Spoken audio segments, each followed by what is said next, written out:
नमस्कार, मैं रचना शर्मा। चढ़ती कला टाइम टीवी देख रहे हैं सभी दर्शकों का स्वागत करती हूं। आप देख रहे हैं हरियाणा के समाचार। समाचारों की शुरुआत से पहले एक नजर आज की मुख्य सुर्खियों पर।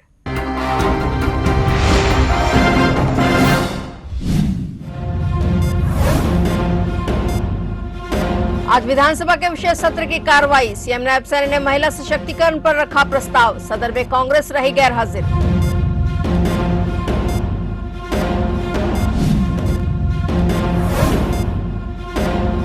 हरियाणा विधानसभा में विपक्ष का वॉकआउट। विपक्ष ने परिसर के बाहर लगाई अपनी अलग विधानसभा। महिला आरक्षण बिल को लेकर गरमाई सियासत।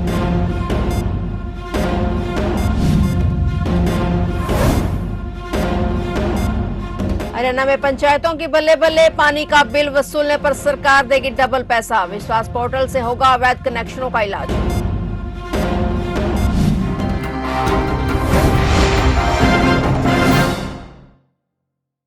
और अब समाचार विस्तार से।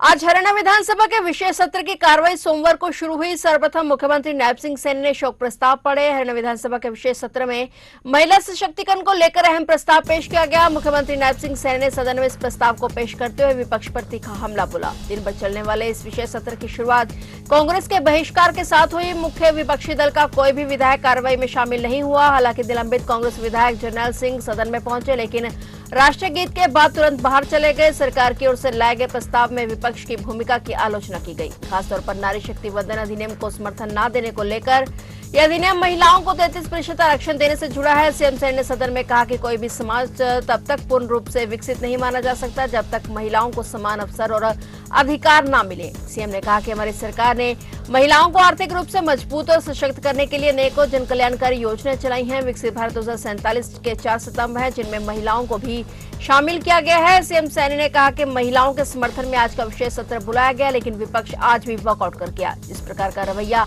केंद्र में विपक्ष के बड़े नेताओं का होता है, वैसे ही रवैया हरियाणा कांग्रेस ने भी दिखाया है। इस दौरान मुख्यमंत्री ने विपक्ष के लिए निंदा प्रस्ताव लाने की बात कही। प्रदेश की आधी आबादी महिलाओं के लिए आज ये प्रस्ताव, ये सरकारी प्रस्ताव में लेकर के आया था, परंतु ये उपस्थित नहीं है। मैं तो ये कहना चाहूंगा कि अलग से इसके ऊपर तो जो होगा होगा, परंतु विपक्ष का जरूर एक निंदा प्रस्ताव इसलिए पारित किया जाए कि वो उपस्थित नहीं हुए। सदन के अंदर उपस्थित रहना चाहिए था। दुर्भाग्यपूर्ण है कि भाज रहे हैं। भाजना तो ठीक नहीं है मान्य अध्यक्ष जी। अगर भाजना भी है, कुछ ना कुछ आरोप लगा देंगे। यहाँ खड़े होगा तो कहेंगे कि भाई ये कर दिया आपने, वो कर दिया आपने।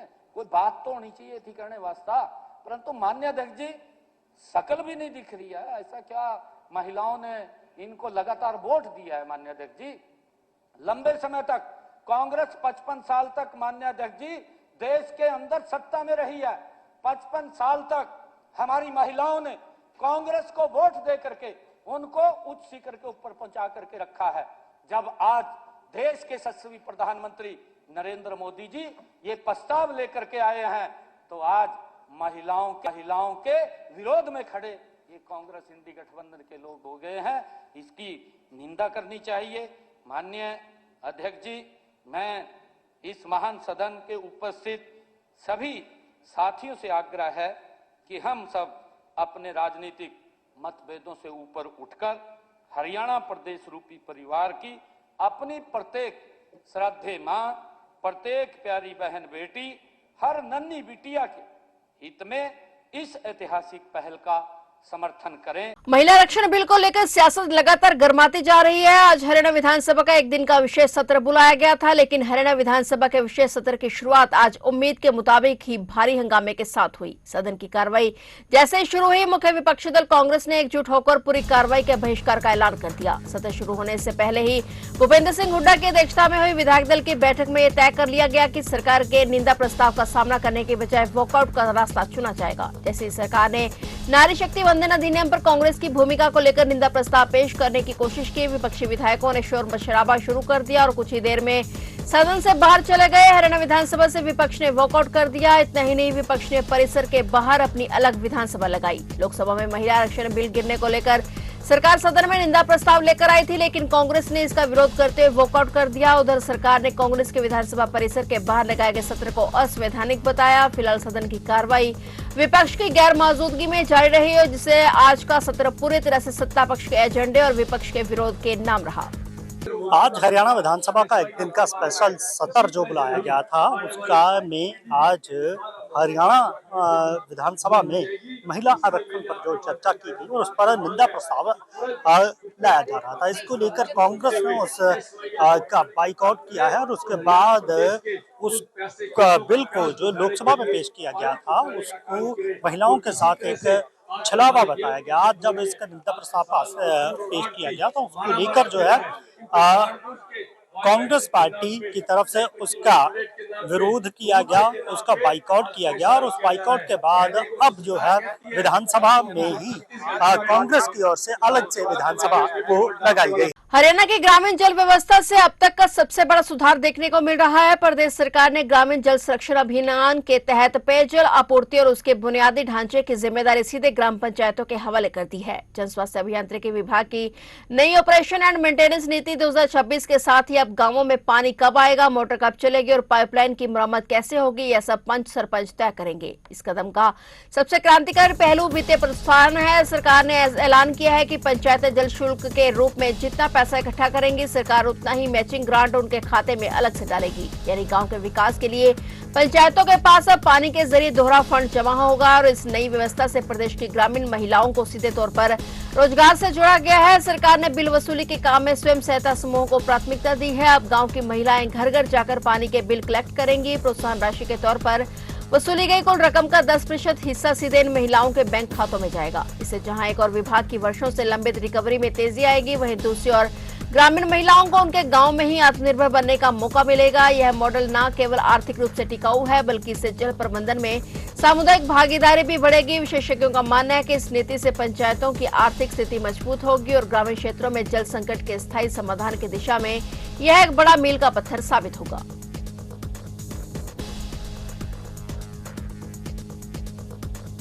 पूर्व मुख्यमंत्री और नेता प्रतिपक्ष और हरियाणा कांग्रेस अध्यक्ष राव नरेंद्र ने स्थानीय निकाय चुनाव के लिए कांग्रेस का मैनिफेस्टो जारी कर दिया है। पार्टी ने भ्रष्टाचार मुक्त, स्वच्छ और सुविधाजनक शहर बनाने का संकल्प लिया है। इस मौके पर मैनिफेस्टो कमेटी के अध्यक्ष गीता बुक्कल, विधायक बेबी बत्रा, आफ्ताब अहमद, पंचकुला मेयर प्रत्याशी सुधा भारद्वाज और अंबाला मेयर प्रत्याशी कुलविंदर समेत कई वरिष्ठ नेता इस मौके पर उपस्थित रहे। इस मौके पर भूपेंद्र सिंह हुड्डा ने कहा कि इस घोषणा पत्र को जनता से बात करके बहुत मेहनत से तैयार किया गया है। यह बहुत अच्छा और व्यवहारिक मैनिफेस्टो है जिसमें सभी वर्गों का पूरा ध्यान रखा गया है। बीजेपी सरकार के 11 साल के शासन में शहरों की हालत बेहद खराब हो गई है। उन्होंने कहा कि 10 मई को होने वाले चुनाव में जनता कांग्रेस प्रत्याशी को भारी समर्थन देगी। कांग्रेस की जीत पर बीजेपी राज में हुए सभी घपलों की जांच कराई जाएगी और दोषियों पर सख्त कार्रवाई होगी। उन्होंने कहा कि शहरी निकाय चुनाव के लिए कांग्रेस का यह घोषणा पत्र जनता की राय लेकर तैयार किया गया है। उन्होंने कहा कि कांग्रेस का पहला और अहम वादा है कि शहरी निकायों में फैले भ्रष्टाचार को जड़ से खत्म किया जाएगा। हर पहलू इन्होंने बहुत मेहनत की है और मैं इनको हार्दिक बधाई देता हूँ मैनिफेस्टो कमेटी को कि बहुत ही अच्छा मैनिफेस्टो दिया है और लोगों से पूछ कर दिया आज क्या समस्या है, क्योंकि जब से भारतीय जनता पार्टी की सरकार आई है शहरों का बुरा हाल है। सड़कों पे कहते थेगड़ी नहीं लगी, सड़कें टूटी पड़ी हैं, सीवरेज बंद पड़े हैं, मतलब हर हिसाब से कानून व्यवस्था बिगड़ी हुई है। हर हिसाब से शहरों का जो है अस्त व्यस्त हुआ है।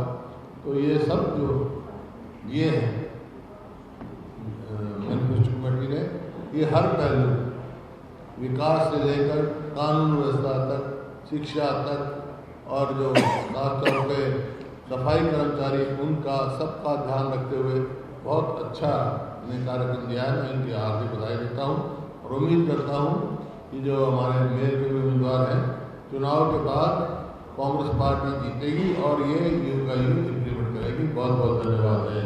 हिसार के गुरु जम्बेश्वर यूनिवर्सिटी में हुए विवाद के बाद जननायक जनता पार्टी की तरफ से छात्र हित महापंचायत बुलाई गई। इसमें जसपा सुप्रीमो डॉक्टर अजय सिंह चौटाला, पूर्व डिप्टी सीएम दुष्यंत सिंह चौटाला और बिहार के पूर्णिया से सांसद पप्पू यादव समेत कई नेता इस छात्र हित महापंचायत में शामिल हुई। छात्र हित महापंचायत में दुष्यंत चौटाला ने कार्यकर्ताओं सहित अपनी बाजू पर काली पट्टी बांधी और अपने विरोध दर्ज कराया। छात्र संगठनों के अलावा खाप प्रतिनिधि और सामाजिक संगठनों ने भी महापंचायत में हिस्सा लिया। महापंचायत में प्रदेश में छात्र चुनाव बहाली पर चर्चा की जा रही है। इंसोवी प्रदेश अध्यक्ष दीपक मलिक ने कहा कि महापंचायत का मकसद कॉलेजों और विश्वविद्यालयों में छात्र हितों के साथ किए जा रहे कुठाराघात के खिलाफ लड़ाई लड़ना है।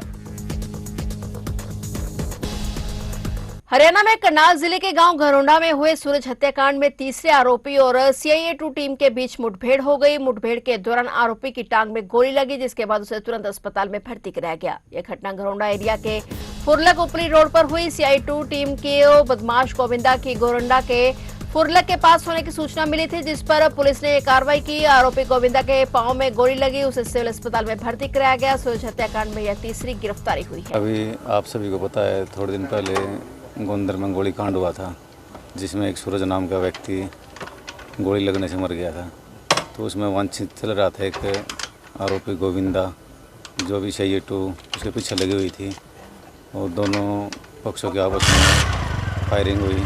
फायरिंग के दौरान उसके पैर में गोली लगी और CIA2 उसको इलाज के लिए अस्पताल में लेके गई हुई है। अभी थोड़ी देर पहले FSL की विजिट कराई है यहाँ से। हरियाणा पुलिस के एक सहायक उप निरीक्षक की सोमवार को ड्यूटी के दौरान दिल का दौरा पड़ने से संदिग्ध मृत्यु हो गई। मृतक अधिकारी एक आपराधिक मामले की तफ्तीश के सिलसिले में कुरुक्षेत्र के बाबेन इलाके में गए हुए थे और जहां अचानक उनकी तबीयत बिगड़ गई। जानकारी के मुताबिक ASI सुल्तान सिंह कुरुक्षेत्र पुलिस में तैनात थे। सोमवार को वह एक पुराने मामले की जाँच और साक्ष्य जुटाने के लिए बाबेन क्षेत्र में पहुंचे थे। स्थानीय चश्मदीदों के साथ मौजूद पुलिसकर्मियों के अनुसार जांच प्रक्रिया के दौरान ही उन्होंने सीने में तेज दर्द की शिकायत की। उन्हें तुरंत नजदीकी स्वास्थ्य केंद्र ले जाया गया, जहां से उन्हें गंभीर हालत को देखते हुए उच्च केंद्र रेफर किया गया। हालांकि अस्पताल पहुंचने से पहले ही उन्होंने दम तोड़ दिया। ASI की अचानक मौत की खबर मिलते ही कुरुक्षेत्र पुलिस के वरिष्ठ अधिकारी मौके पर पहुंचे। सहकर्मियों ने उन्हें एक मेहनती और ईमानदार अधिकारी बताया। विभाग के अधिकारियों का कहना है कि ड्यूटी के दौरान एक साथी को खोना पूरे पुलिस बल के लिए एक बड़ी क्षति है। हरियाणा के फतेहाबाद से एक सनसनीखेज खबर सामने आई है। यहाँ कुछ बदमाशों ने बीच सड़क एक युवक को चाकू से गोद कर मौत के घाट उतार दिया। वहीं इस घटना ने पूरे इलाके को गहला कर रख दिया है। मिली जानकारी के मुताबिक घटना फतेहाबाद के बालाजी कॉलोनी की है। मृतक की पहचान 28 वर्षीय मोनू कुमार के रूप में हुई है। बताया जा रहा है कि बीच सड़क 4-5 हमलावरों ने मोनू पर धारदार हथियार से हमला कर दिया। चाकू से गोद कर उसे बुरी तरह से घायल कर दिया, जिससे वह खून से लथपथ जमीन पर गिर पड़ा। वहीं किसी ने मोनू के परिजनों को सूचना दी कि कुछ बदमाशों ने उसे मारकर बुरी तरह से घायल कर दिया है। वहीं जानकारी मिलने पर जब परिजन मौके पर पहुंचे तो वह घायल अवस्था में जमीन पर पड़ा था, जिसके बाद उसे सिविल अस्पताल लेकर जाया गया और अस्पताल में डॉक्टरों ने उसे मृत घोषित कर दिया। परिजनों द्वारा घटना की सूचना पुलिस को दी गई। वहीं मामले की जानकारी मिलने पर पुलिस ने प्राथमिकी दर्ज की। फिलहाल पुलिस आरोपियों की तलाश के लिए ताबड़तोड़ छापेमारी कर रही है।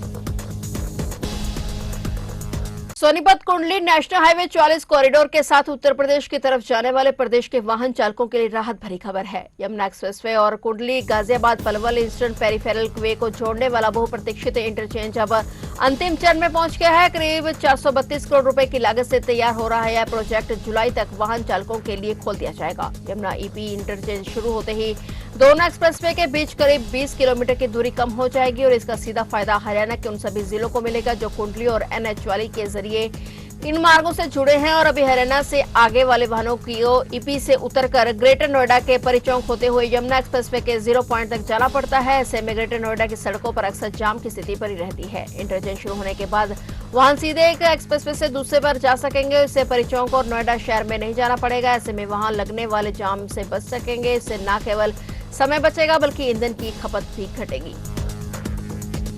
फिलहाल हरियाणा के समाचारों में इतना ही। और नए समाचारों के साथ फिर से हाजिर होंगे। तब तक के लिए देखते रहिए चढ़ती कला टाइम TV।